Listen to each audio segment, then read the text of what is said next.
Everyone, and welcome back to another edition of the Oregonians Pac-12 Baseball Roundup. He's Connor Letourneua. He covers the Oregon State Beavers. Tyson Alger covered the Oregon Ducks.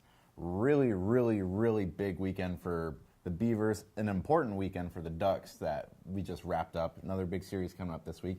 But Connor, I think the thing we got to talk about is the Beavers taking 2 of 3 from USC, a team who has been very good all year long. That's a big series win for the Beavers. Oh, it was very crucial for them, especially coming off that series win against a decent Arizona team. It was a weird weekend because it started out with Andrew Moore on the mound, who up until that night had a quality start in every single one of his outings this year. Was absolutely hammered by the Trojans in a 11-2 drubbing. It was their biggest loss since last postseason. Then they bounced back and took the last 2 games. The back end of their rotation was nice. Defensively, they're great. But I think the big thing was they were really seeing the ball well. Did that surprise you that after Moore got shelled, which, hasn't happened hardly at all over the last couple of years, that this Beavers team was able to kind of bounce back like that after, seeing kind of their leader out there just get kind of blasted? Yeah, no, it was very surprising, but I'm actually writing about it right now. I think what happened was it was kind of a turning point. They met as a group after that loss, and they were upset because USC was very loud in that dugout. They were kind of taunting them, and I think they were embarrassed and hurt.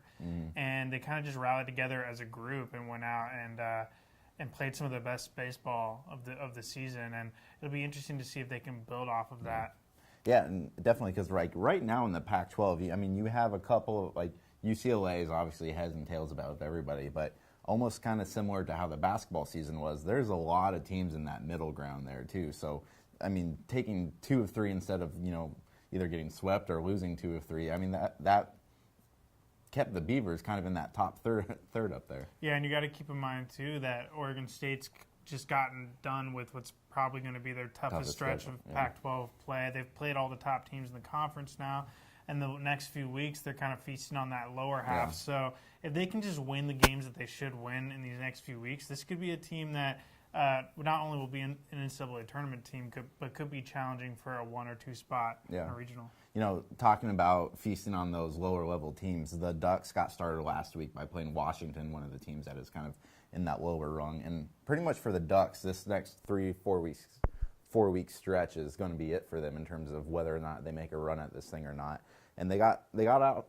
They started off on a good footing, taking 2 or 3 from Washington. It wasn't pretty by any means. They wrapped up the series win with their second walk-off win of the year, which I don't know if has happened to any team twice in a 2-week period. But it was kind of exactly what you wanted to see from the Ducks. They struggled a bit at times. George Horton was suspended for the first 2 games, but they were able to scrap together 2 wins out of that. And they play Stanford this week. Stanford's not a good team. Then they have Washington State. Washington State's not a good team. And Utah. So those are 3 winnable series in a row where if the Ducks can win those and maybe get a sweep out of one of them, which is really stretching what you would predict judging by how Oregon's played this year, that's going to set up that series against UCLA towards the end of the conference season as a really big series. UCLA is a much better team than Oregon is right now, but if Oregon has a potential playoff spot on the line, and what I'm looking for this weekend, especially Friday night, is I really want to see Cole Irvin have an ace-like performance Friday night. I think that's been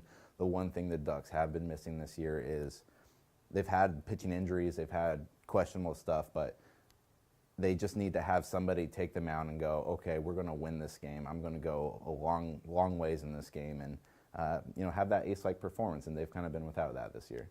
No, definitely. For Oregon State this weekend against Washington, as you said, is kind of had a tough year. They're not the team they were a year ago when they challenged Oregon State for that Pac-12 crown.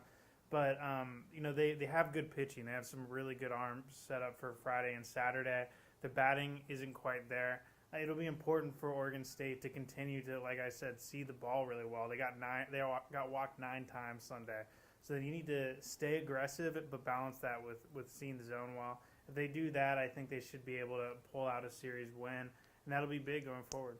And Connor will actually be going up to that series in Seattle this weekend, which I'm a little jealous of because I got to go to that park last season, Washington's new baseball park. It's right on the edge of the lake there. It's beautiful. I would suggest bringing a coat because that wind coming off the lake towards the later hours gets a little cold. I'll be down in Eugene for baseball, spring game baseball for the Stanford series. And remember, you can read everything we do up on OregonLive.com/Beavers/Ducks. And we'll be back next week to break it all down again.